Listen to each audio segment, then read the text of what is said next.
3, 2, 1. Yo, what's happening, guys? It's your boy Wolf here. We are back. Now, the first thing you could do on this video, as always, is hit that like button, hit that subscribe button if you haven't already, and also hit that bell so you do get a notification every time I do drop a video.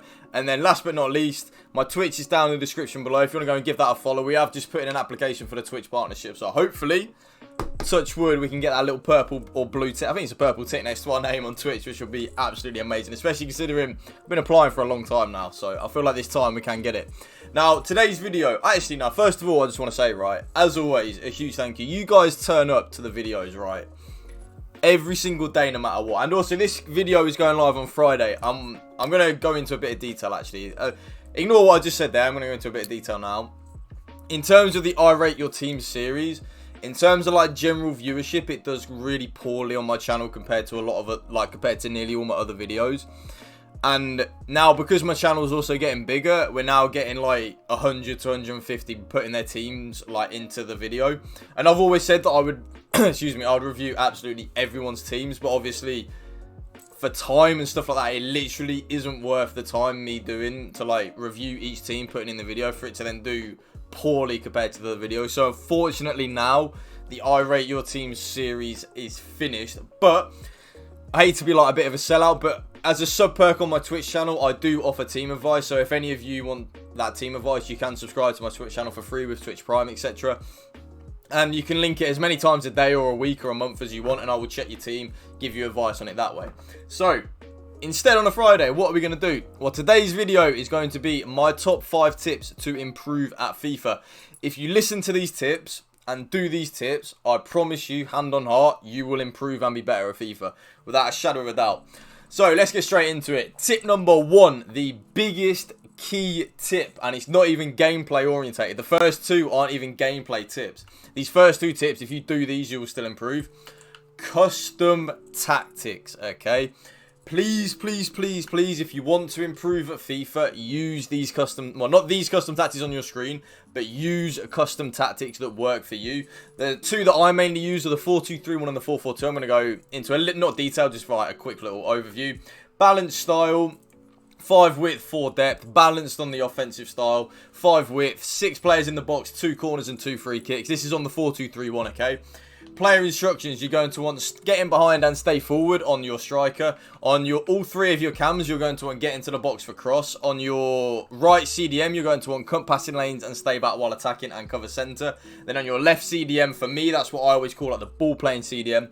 You're going to want him on cut passing lanes, balanced attack, so then he will get forward a lot more, cover centre, and then on both your fullbacks, you're going to want to stay back while attacking and overlap. Now in the 4-2-3-1, okay, you're going to want your striker and your cam to both have 5-star weak foot on this meta on FIFA. The 5-star weak foot this year on FIFA is just too big for you not to use it, okay? So please, please, please, if you want to improve at FIFA, you're going to need 5-star weak-footed players up front, obviously, or up front or in cam. There's obviously some exceptions. For example, Team of the Year Mbappe that I use on the pay to win is insane. He's got 4-star weak foot, but, excuse me, you've got to remember that he's got that super juice stats that the 4-star weak foot is almost a 5-star anyway. And then last but not least, the 4-4-2, you are going to want balanced yet again, 5 width, 4 depth. The offensive style, you're going to want balance, and then you're going to want 6 widths and 6 players in the box. Always lower the corners and free kicks down to 2. You're then going to want get in behind and come back on defence on your 2 strikers. You're going to want come back on defence, get in behind and get into the box for cross on your left mid. On your left centre mid, once again, kind of like the 4-2-3-1, your left centre mid, for me, is my moment Seedorf. He's going to be on balanced attack and cover centre, so that means he will get forward. Your right centre mid, you're going to want to stay back while attacking and cover centre. Your right mid is on the exact same player instructions as your left mid. So you want to come back on defence, get in behind and get into the box for cross. And then on both of your fullbacks, you're going to want to stay back while attacking and overlap. So that is tip number 1, okay? Use custom tactics. Don't be afraid to then, if you're winning a game, like lower your depth and stuff like that to see the game out. And then don't be afraid when you're attacking, which will be Sunday's video, which is the best attacking custom tactics on the game. Don't be afraid to then obviously up your width really high, up your depth really high to try and really bombard your opposition. Tip number 2, as I then get into a game for you, is going to be do not... Wait, how can you just play the team of the week? Is it... I'll just play squad battles, because I want to show you some key things in terms of the gameplay, alright? Yeah, Desari, mate, we're going to play your team, bro. Right, tip number 2, okay? And you're going to want to listen to this. Whatever you do, this is mainly more for Weekend League, this tip. rather than anything else. Do not lose back-to-back games if you can. And if you lose a game and you get what a team, by the way. If you lose a game and you start to get triggered and annoyed at the game, stop playing, okay? Do not play on to try and chase those wins. Do not think, oh no, we can win this game, don't worry. We can win this, we can do this. We won't get too angry, etc. We'll be fine. Do not lose back-to-back. The biggest tip I can ever give anyone on FIFA, especially in the weekend league, if they're like trying to get back into the like the higher ranks. So say you're trying to push from gold to elite or elite to top 100. Do not lose back-to-back. Obviously, there will be some weeks where you do lose back-to-back. That's just like to be expected. Easy offside. But honestly, don't lose back-to-back and try your hardest when you're angry to just not don't play. When you're angry, stay well away. Because if you play FIFA in a bad mood, it's just going to be the end of the world. And then tip number 3, in terms of shooting, okay? This is a big tip. It's why I've gone on beginner, by the way. But if any of you watch my Foot Champs highlights and stuff like that, you will know all about these type of shots anyway. And that is, of course, the near post, okay? Look, bang, near post. Shoot near post as many times in a game as you can, because if you shoot near post more than you shoot across goal, you will win more games on FIFA, and that is an absolute guarantee. End of story. Guaranteed. Without even being that kind of guy where I'm like blah blah blah, I promise you, if you shoot near post, you'll win more games than you lose. Fact. Because for some reason on this FIFA, okay, when you shoot near post, the keepers just bug. You see that? Like, his keeper should be saving that. No way should I be scoring that near post angle. The angle there should be the finesse shot around the keeper into the far corner. But no. What's the angle that works? The angle that works on this FIFA, no matter really what you do, is the near post shots. They've been broken, honestly, for a few years now. I used to do them a lot on FIFA 19 as well. Because FIFA 19, I didn't really play like, you know, the volleyball and basketball that a lot of people played. I used to still just play FIFA, you know. I still used to play football. But near post shots have been OP for a very long time. You see here, look. And another tip would be to ball roll. That didn't work. But the next tip, which I'm then going to get into, okay. So say the keeper comes charging out and stuff. It's going to be hard to do it against the CPU, because I don't know if the keeper does charge out against the computer. But I'll try and show you. So when you go clean through on goal, okay. Well, it's not going to be the angle, really. But you're going to want to ball roll. The keeper's not going to come out. But what's going to happen is eventually the keeper will run out, especially when you're online. It's a bit harder to show you in squad battles. But when you're online, when you start going clean through on goal, the keeper will start to charge at you, okay? So what you then want to do is if I tackle him here, hold on, I might be in. Yeah, here we go. The keeper might do it here. Yeah, he's not getting the angle. So when the keeper comes charging out, okay, you're going to want to ball roll around him. If you watch my Foot Champs highlights, which was yesterday's video, Wednesday's video, you'll see me ball roll around the keeper so many times. It's a joke here. I'll go near post again with Zaha. Wait, this guy's like... Yeah, near post with Zaha. But you see how effective these near post shots are.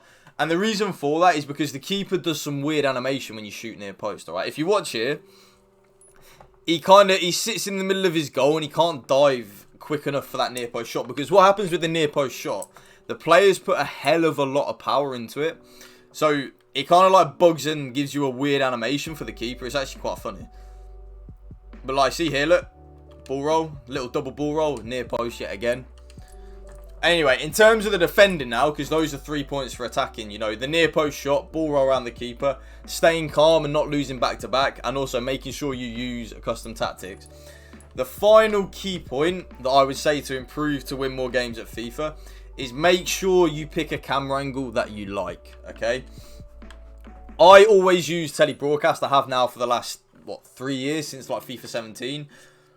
FIFA tele-broadcast for me is just the most balanced. It's not too zoomed out. It's not too far in.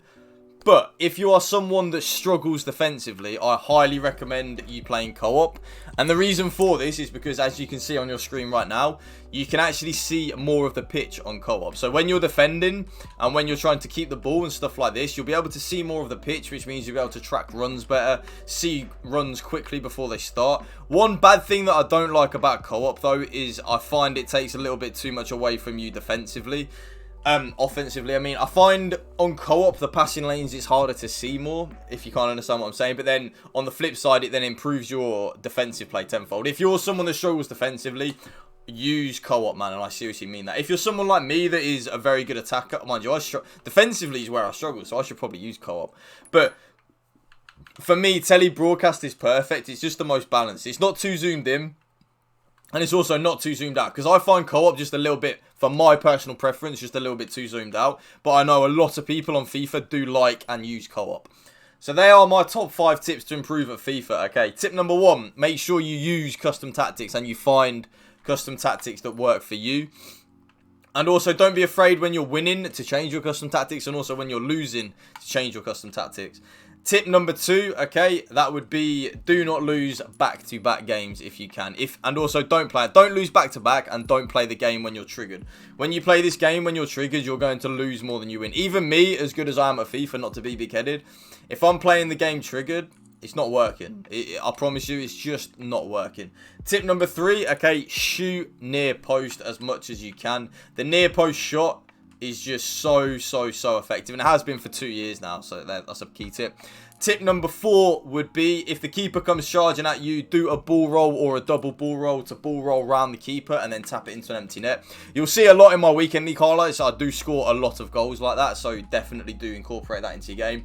And then last but not least, of course, find the camera angle that is best suited for your game, and also don't write off a camera angle after one game. You need to really get used to the camera angle, so don't be afraid with that. If you guys did enjoy this video, please hit that like and a subscribe button if you haven't already, and I'll see you next time. Peace.